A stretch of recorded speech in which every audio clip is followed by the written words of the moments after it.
Welcome to SSIT lectures. This video is about the basics of SQL.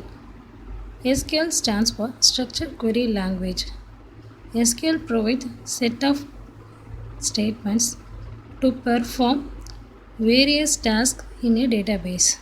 It acts as an interface to the RDBMS database. SQL is initially developed by IBM, practically implemented by Oracle. ANSI and ISO accepted SQL as the standard language for RDBMS. It is the main reason for the success of relational databases. SQL statements. SQL statements are instructions to the database. It can be used to define and modify the structure of the database. SQL statements can be used to store, process, and query the data in the database. It can also be used to specify constraints. Thus, SQL statements can be used to control the access to the database and its objects, and also it guarantees database consistency and integrity. Database objects. These can be created and manipulated using SQL.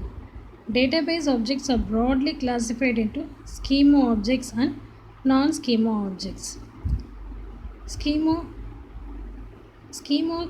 is a collection of logical structure of data, or it is a collection of schema objects. For a single database, it can hold any number of schemas. Actually, DBA explicitly gives privileges to the user accounts to create schemas and schema objects. Next, we will see the schema and non-schema objects. Tables, constraints, view, stored procedures, functions, triggers comes under schema objects.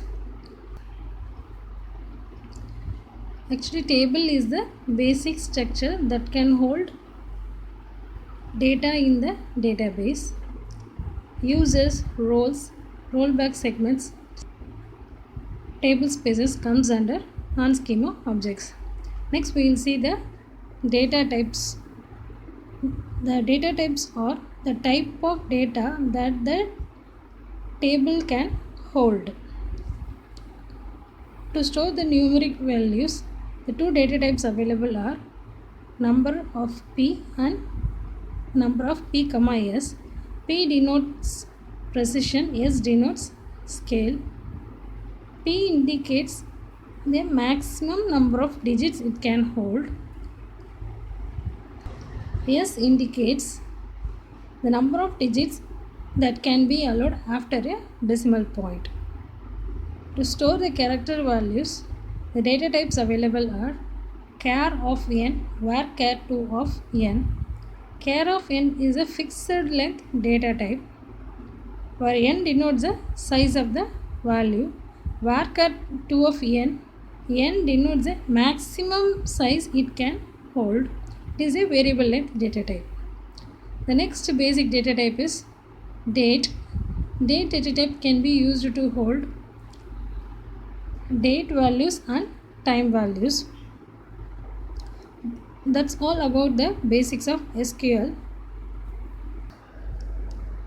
Thank you for watching SSIT lectures.